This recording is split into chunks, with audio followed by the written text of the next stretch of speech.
These syndromes continuation pain in both elbows. Female age 46, the chief complaint is pain in both elbows. Cause of disease, physical stress. The patient has a long history of carrying heavy loads, and the pain now is exacerbated with the attempts to carry anything. Site of disease, joints. The patient has pain in both elbows, which is fixed in one place. Thus only these joints are involved. Pathological chains. This case belonged to a mild pattern of painful obstruction of the sinews. Sinews and ligaments are mainly located in vicinity of joints, and joints are now known in Chinese medicine as the palace of sinews. The sinews are nourished by qi and blood and facilitate the movements of the muscles. This patient has a long history of carrying heavy loads, thus the local qi and blood had become weakened, and the function in the elbows had gradually diminished. When she carried a particular heavy load, she consumed even more qi and blood. The undernourished sinews become overworked, injuring the elbows and causing constant pain for 4 months. It is because of this injury to the elbows that the symptoms become worse. She now attempts to carry anything. There is no invasion by pathogenic factors, only the local injury. So the pain is not related to change in the weather. The local application of heat and massage is too superficial and does not improve the deep injury to the sinews. Her general health is good, thus the yin and yang, qi and blood are still normal. So pattern of disease. This is a channel collateral pattern. The physical stress has caused injury to joints and sinews with no invasion by pathogenic factors. The system of channel and collaterals include the regular channel, the 8 extra channel, divergent channel, and collaterals, the tendinomuscular channel, and the cutaneous region.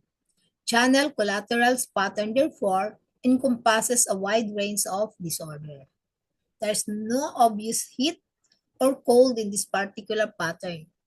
There is some local injury to the qi, but as pain in is the main problem. The pattern is not one of excess. So number 1, what is the significance of the tongue and pulse? This patient has a long history of obesity, implying accumulation of dampness and phlegm.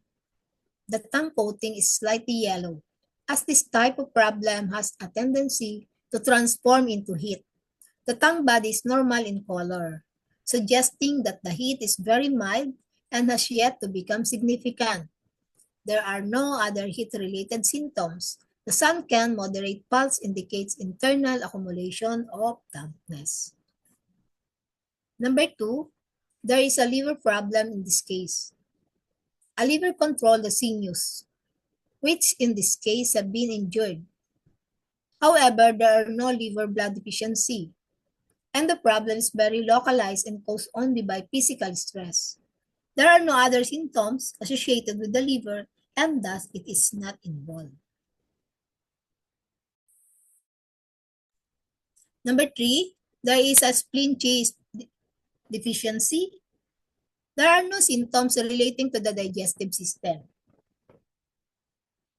but the patient has a long history of physical stress and accumulation of dampness and phlegm. This is confirmed by the tongue and pulse sign. Spleen function is thus somewhat diminished. The problem is not sufficiently severe to be diagnosed as a spleen qi deficiency, but this could be considered in terms of treatment.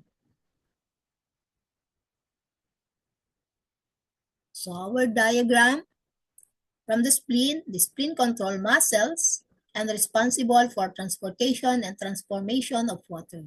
So if there is stress affects spleen function and excessive dampness in most overweight people.